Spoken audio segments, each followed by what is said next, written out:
Bonjour à tous les participants. Il y a actuellement 30 personnes en ligne. Bienvenue à ce webinaire.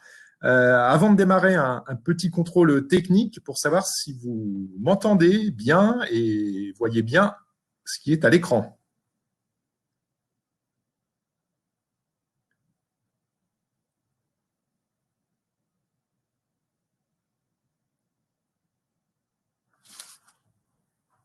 Ça va? Le son, l'image, ça fonctionne? Bon, très bien, merci. Alors, vous avez un chat en ligne, donc n'hésitez pas à m'interrompre, hein, à poser vos questions en direct, hein, et puis au fur et à mesure, je vous répondrai. Donc, nous sommes ensemble pour 30 minutes. C'est le cinquième webinaire, hein, d'une série consacrée au plan de relance. Donc, certains d'entre vous ont peut-être suivi des épisodes précédents. Nous avons parlé de la détection des projets, de la veille sur les appels d'offres, de l'identification des attributaires de marché. Et aujourd'hui, donc pour clôturer, nous allons regarder en particulier le sujet de l'identification des bâtiments qui sont éligibles aux mesures du plan de relance.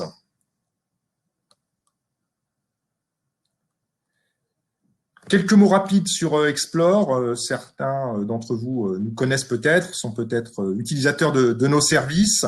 Donc, nous sommes une société qui fait de la veille commerciale, qui permet d'accéder à des données, principalement dans le domaine de l'immobilier et de la construction. Donc, que vous soyez énergéticien, bureau d'études, entreprise du bâtiment, industriel, vous-même promoteur, bailleur, vous pouvez utiliser nos services pour identifier des opportunités, analyser vos marchés et en particulier tout ce qui concerne les projets de construction et aussi, bien sûr, de réhabilitation. Alors, je replante le décor de ce plan de relance dont normalement tout le monde a entendu parler, sauf peut-être ceux qui étaient partis faire le tour du monde à la voile.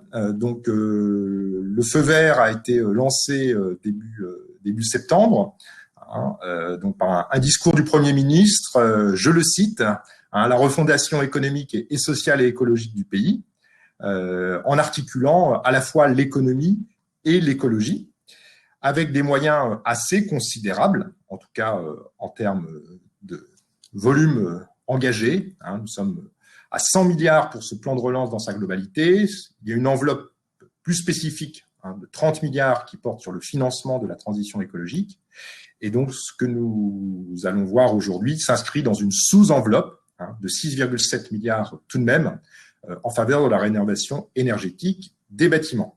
Si nous nous projetons plus loin, à l'horizon 2050, l'ambition, c'est d'accompagner la décarbonation de l'industrie française pour arriver à la neutralité carbone. Voilà. Alors, ces 6,7 milliards, nous avons entendu beaucoup de choses. C'est trop peu, ce sont des choses qui étaient déjà engagées. Bon, l'idée n'est pas d'avoir un débat sur le sujet, mais en tout cas, pour vous donner un ordre de grandeur, en rythme annuel jusqu'à présent, au cours des 4 dernières années, il y avait 4 milliards d'euros par an consacrés à la rénovation énergétique. Donc, on peut considérer que ces mesures du plan de relance, elles doublent quasiment la mise. Et puis, au-delà des mesures, des moyens en tant que tels, il y a toujours ces fameux effets de levier, puisque 1 euro et plusieurs dizaines de milliards d'euros engagés ont aussi un effet déclencheur sur d'autres financements, et puis un effet évidemment vertueux pour irriguer tout l'écosystème de l'immobilier et de la construction.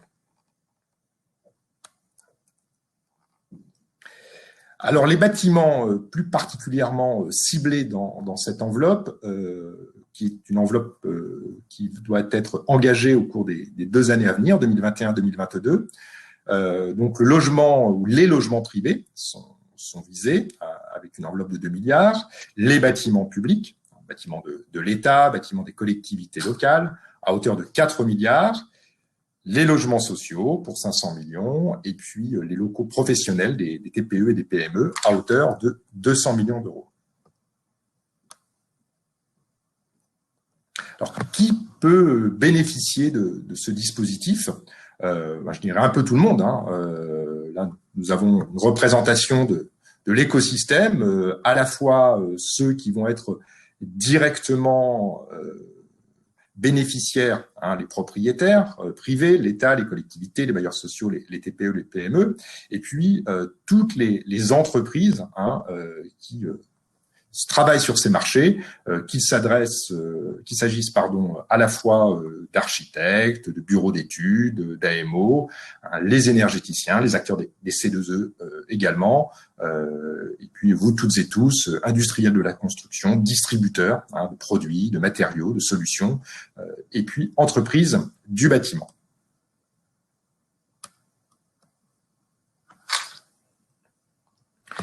Les principaux leviers d'action pour engager ce dispositif et les financements.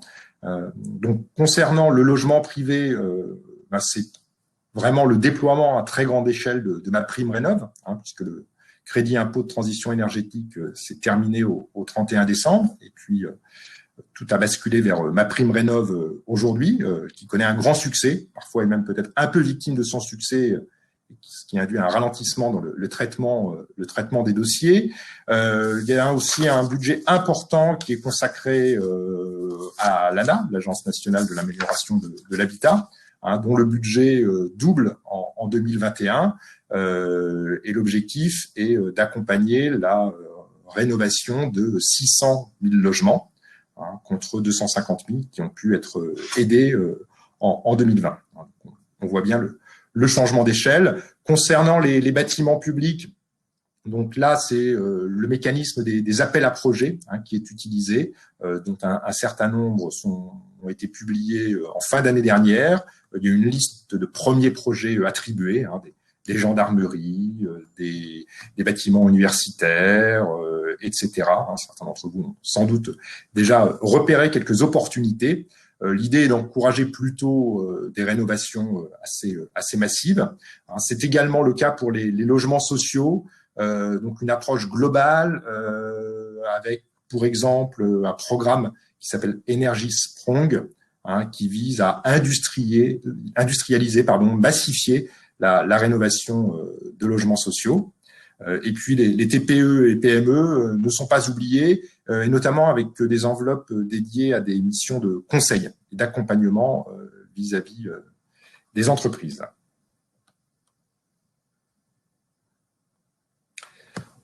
Donc nous disposons de beaucoup d'informations, de beaucoup d'outils de mise à disposition de ces informations pour que vous puissiez identifier ces opportunités.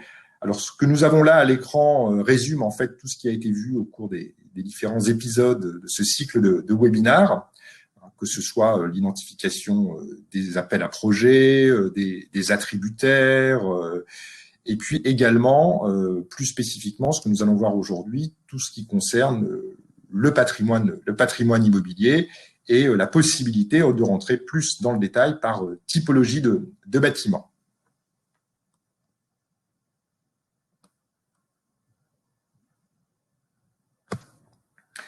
Alors, à quel type de besoins pouvons-nous répondre avec ces informations? Donc, je le disais tout à l'heure, nos informations ont une finalité orientée vers le développement de vos activités pour analyser des territoires, analyser des marchés, des potentiels auprès de donneurs d'ordre. Donc, par exemple, vos directions marketing peuvent être utilisatrices de ce type de données, et puis également vos équipes commerciales pour repérer des opportunités et pouvoir mener vos plans d'action. Donc, nos données vont permettre de cibler, de localiser, je vous montrerai quelques exemples, les différents types de bâtiments, d'identifier les propriétaires de ces bâtiments, et puis plus largement le patrimoine immobilier de ces propriétaires, et puis de pouvoir passer à l'action, de pouvoir entrer en contact avec les propriétaires. Les données proposées par Explore sur le parc immobilier se découpent en 3 grands blocs. Un premier bloc que nous appelons la base des immeubles et des terrains, un deuxième concernant les propriétaires et également les occupants de ces bâtiments, et puis une dernière base de données qui est la base des copropriétés résidentielles.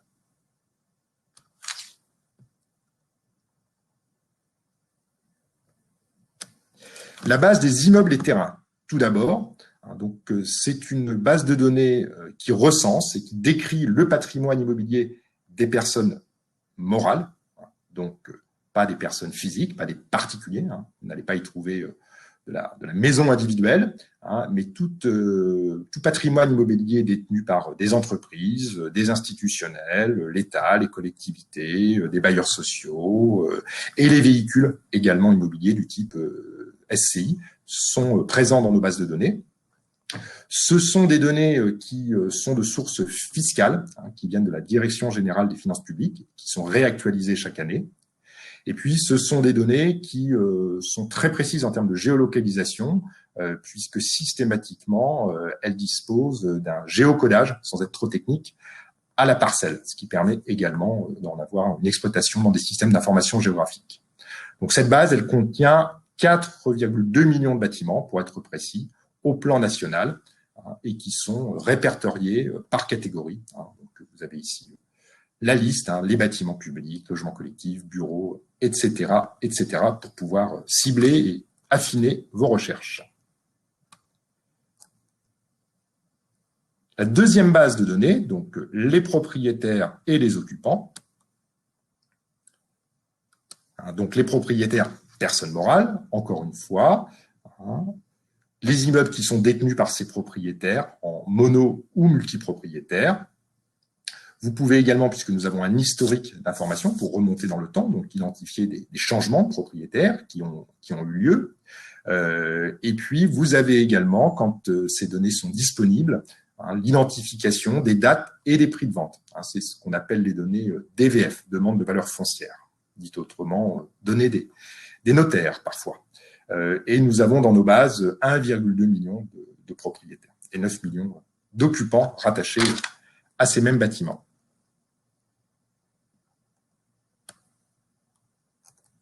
Enfin, la base des copropriétés résidentielles, qui contient environ 500 000 copropriétés résidentielles privées, que vous allez pouvoir identifier par localisation, à l'adresse, par taille, nombre de logements, pouvoir avoir des critères plus précis de ciblage, quelles sont celles qui sont équipées d'ascenseurs, etc. Quelles sont celles pour lesquelles nous pouvons identifier un syndic de gestion.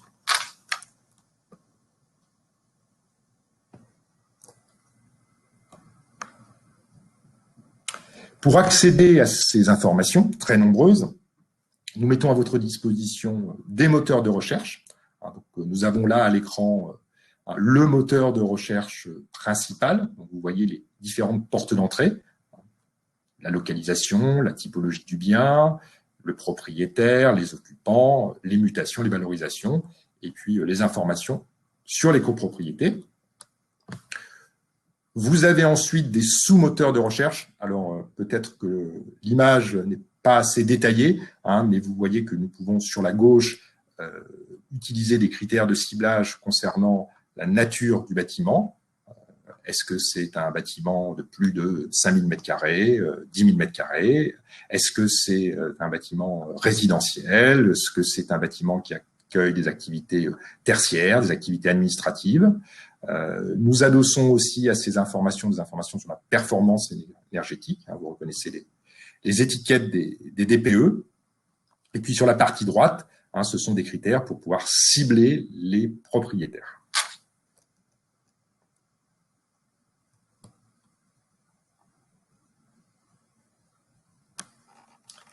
Alors, quelques illustrations en images. Donc, vous avez dans le cadre gris en haut à droite un exemple de recherche, de critères de recherche.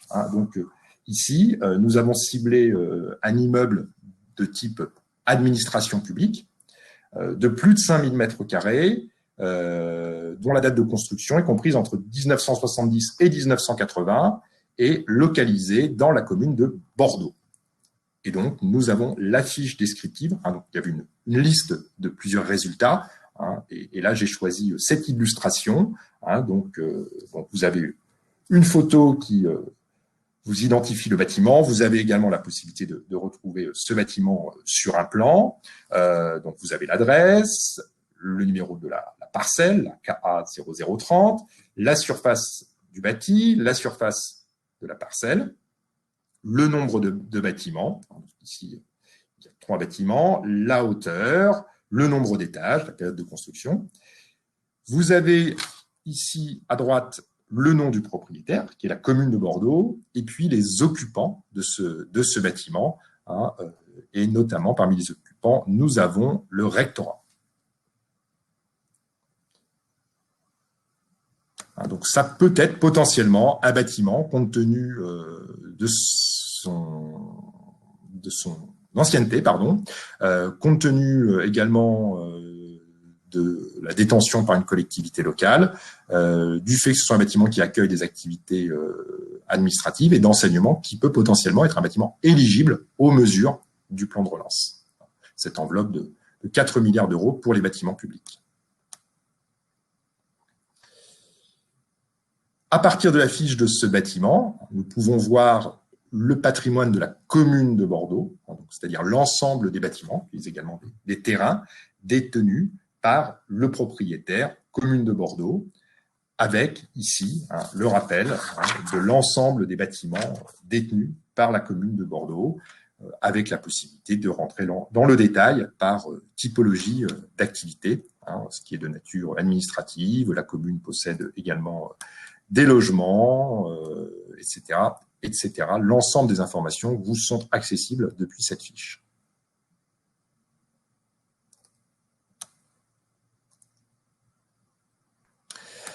Nous passons sur la présentation du patrimoine d'un bailleur social. Donc, j'ai choisi un des grands bailleurs sociaux français, CDC Habitat, dont nous avons ici la fiche d'information, la fiche sur cette société, sur ce bailleur, avec des informations permettant d'identifier des contacts. Donc, vous avez à votre disposition, ici, nous avons plus particulièrement filtré sur les personnes qui occupent des fonctions en maîtrise d'ouvrage chez CDC Habitat. Donc, vous avez une liste de contacts avec leurs coordonnées. Vous avez l'affichage d'une adresse mail.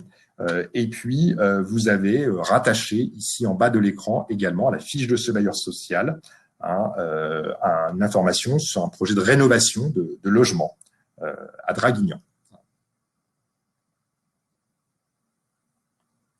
Nous restons chez CDC Habitat avec un autre type d'illustration. Donc ici, dans les critères de recherche, nous avons l'ensemble du patrimoine détenu par CDC Habitat et j'ai fait une recherche dans le département des Bouches-du-Rhône. Donc vous avez ici l'ensemble des bâtiments détenus par CDC Habitat, un patrimoine de CDC Habitat dans ce département des Bouches-du-Rhône. Vous pouvez consulter individuellement chaque fiche, chaque bâtiment. Vous pouvez également exporter l'ensemble de ces informations sous format Excel pour pouvoir les retraiter par ailleurs et mener vos actions d'analyse de marché ou prise de contact commercial si vous le souhaitez.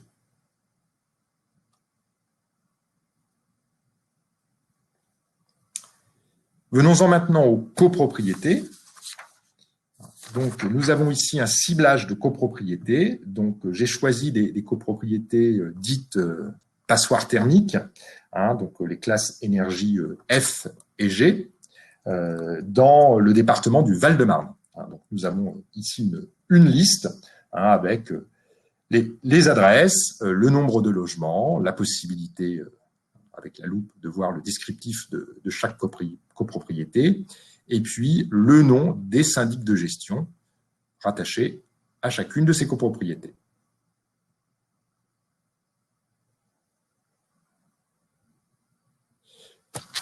Nous passons maintenant à la fiche de présentation d'une de ces copropriétés. Donc, j'ai choisi ici une copropriété qui se trouve à Vitry-sur-Seine. Et vous voyez ici l'ensemble des éléments descriptifs. Donc, le nombre de logements, le nom du syndic. Nous avons des informations sur les accès, les parkings, une photo de façade, bien sûr des éléments de surface, et puis un plan de cette situation de cette copropriété.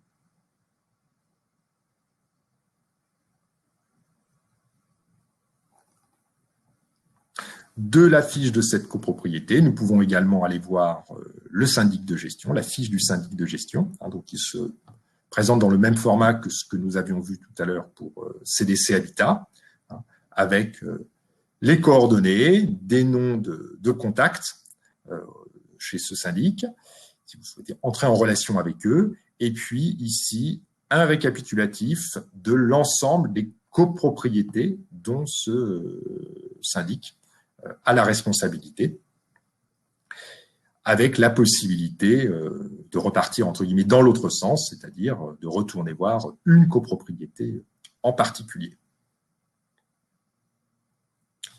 Donc voilà les informations dont Explore dispose concernant les bâtiments détenus par des personnes morales, les propriétaires, les occupants et les copropriétés.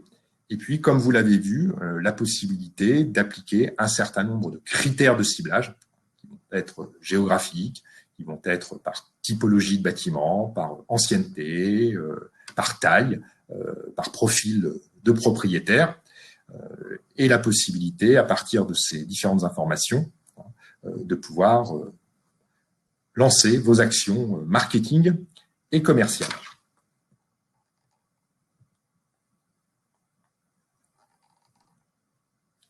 Donc, en résumé, l'ensemble de ces données, ainsi que toutes celles qui vous ont été présentées au cours des webinaires précédents, peuvent être des données que vous utilisez pour analyser vos marchés, des données que nous pouvons aussi vous restituer dans des formes plus analytiques, sous forme de tableaux de bord, d'outils cartographiques, la possibilité d'identifier des opportunités, notamment en étant informé par mail, directement par alerte de certaines actualités, de certains projets, et puis la possibilité aussi de faire le lien entre les bases de données proposées par Explore et vos propres outils, vos propres systèmes d'information, qu'il s'agisse de systèmes d'information géographique, mais également de CRM.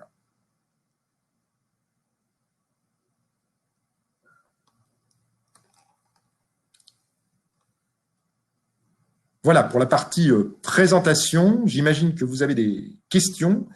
Donc, n'hésitez pas, vous avez à votre disposition le chat. Alors, je prends la première question. Est-ce qu'on voit l'énergie de la copro? Alors, vous voyez l'étiquette, le DPE, de la copro, puisque ce sont des données, pour vous situer la source, qui sont des données diffusées par l'ADEME depuis quelques mois maintenant. Donc, nous faisons ce lien entre la copropriété et son étiquette d'efficacité énergétique. Où retrouver les enregistrements des différents webinaires sur le sujet du plan de relance? Alors, vous avez sur la plateforme Webikeo, voilà, je vous les mets à l'écran, donc la possibilité de visionner l'ensemble des 5 épisodes que nous avons diffusés et qui vous sont accessibles sur la plateforme Webikeo.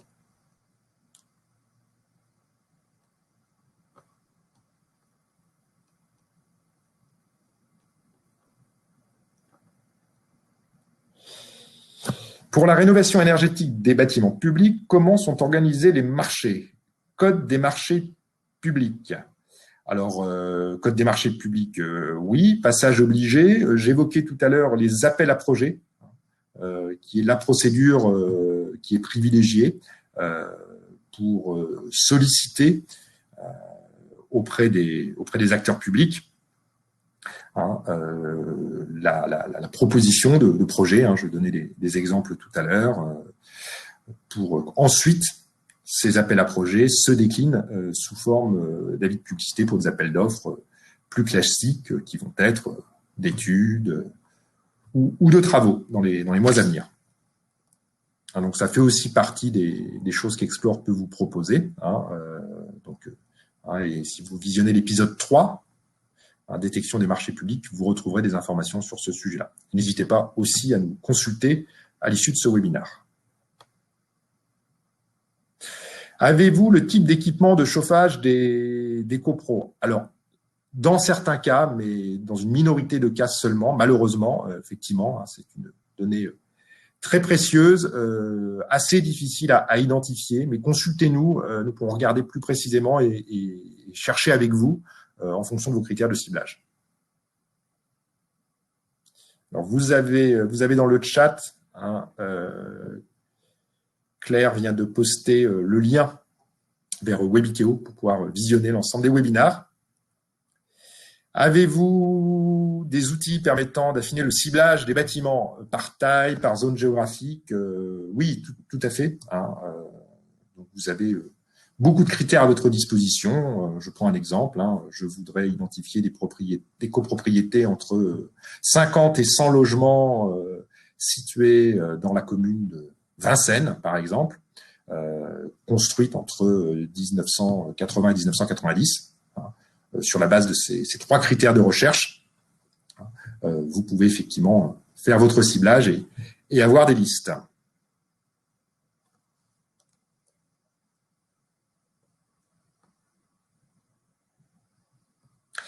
Avez-vous dans le même esprit les listes des bâtiments tertiaires privés? Oui. Hein, tout bâtiment détenu par une personne morale fait partie des données dont nous disposons. Donc les bâtiments tertiaires privés, hein, les bureaux par exemple, hein, détenus par une foncière, une ESCI, hein, sont disponibles chez Explore. Vous confirmez que votre base de données copropriété couvre la totalité de la France? Oui, c'est une base qui recense des copropriétés sur l'ensemble du territoire. Suite de la question sur les bâtiments tertiaires privés et par propriétaire. Oui, hein, systématiquement, vous avez ce lien entre le bâtiment et son propriétaire, hein, dans un sens ou dans l'autre. Donc, vous pouvez avoir le nom d'un propriétaire et rechercher l'ensemble de ce patrimoine. Vous pouvez cibler une typologie de bâtiment et retrouver l'ensemble des propriétaires. Ça fonctionne dans les deux sens.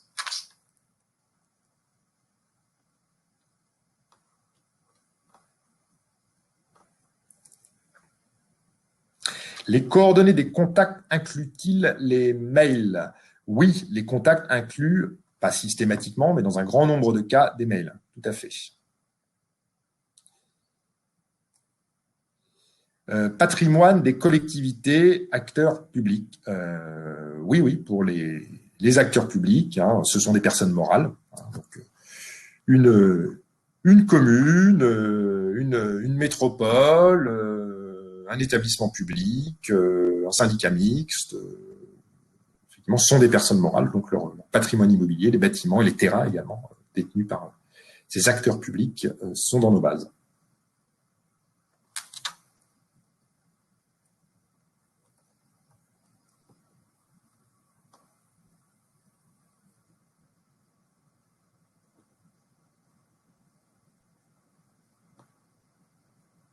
N'hésitez pas, hein, si vous avez encore des questions, nous sommes presque arrivés au terme du webinar. Il nous reste encore à peine 2 minutes.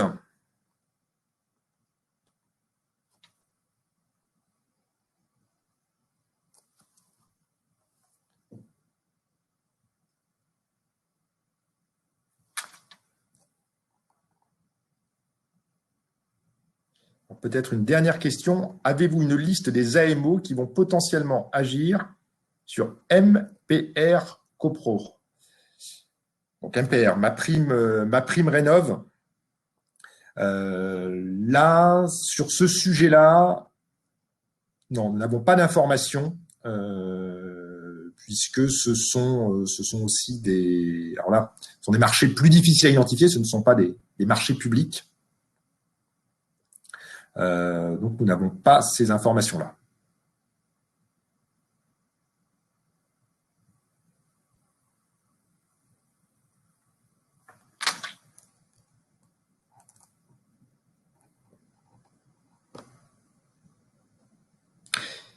Et je prends une dernière question. Y a-t-il des mises à jour des coordonnées des propriétaires? Oui, il y a une mise à jour. Alors, il y a une mise à jour, je le disais tout à l'heure, tous les ans de ces informations sur les bâtiments et leurs propriétaires, hein, et les coordonnées des copropriétaires. Alors, vous faites peut-être référence aux contacts, sont également mises à jour régulièrement. Voilà, nous sommes au terme des 30 minutes. Merci beaucoup pour votre participation, vos questions. J'espère avoir pu vous apporter les informations que vous attendiez. N'hésitez pas encore une fois à revisionner certains des webinaires et puis à votre disposition hein, par mail sur notre site web pour pouvoir poursuivre nos échanges. À très bientôt. Au revoir.